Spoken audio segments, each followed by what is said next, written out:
नमस्ते एभ्रिवान। आज मैले लप्सीको मिठो अचार बनाउने तरिका शेयर गर्न जाँदैछु।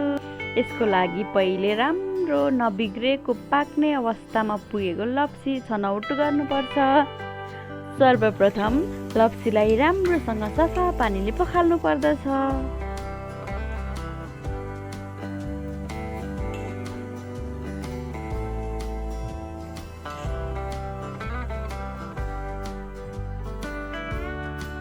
राम्रोसँग पखालिसकेपछि हामीले यसलाई उमाल्नु पर्दछ।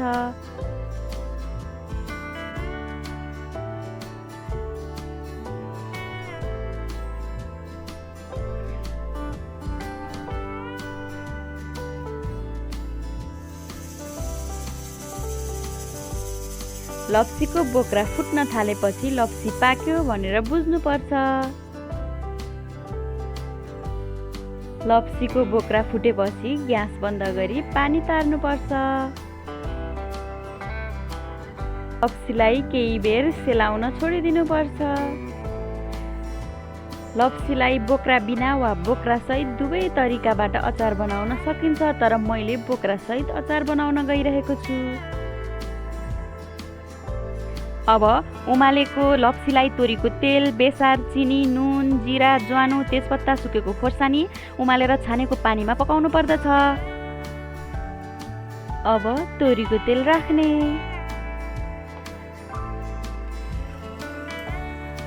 अब तेल तातिसकेपछि जिरा, मेथी, ज्वानो र तेजपत्ता फुराउने।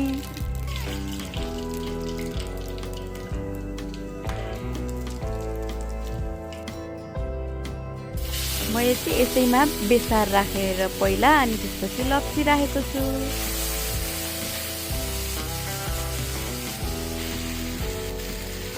अब चलाउने एकचोटि सबैतिर सरेर मिलाएर।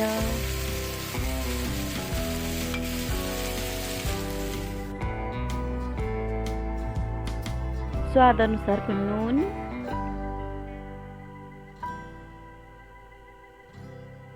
चिनी, हजुरलाई जति गुलियो खान मन लाग्छ त्यति चिनी राख्दा हुन्छ।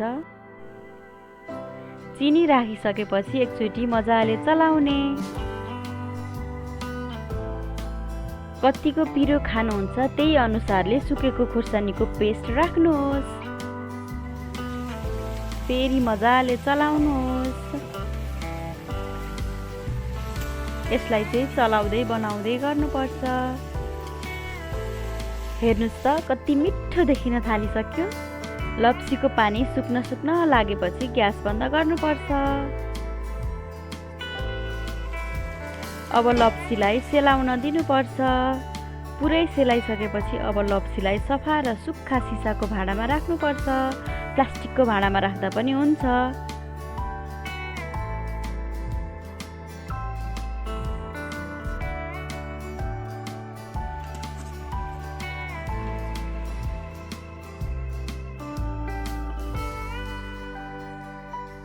अब मिठो लप्सीको अचार रेडी भयो।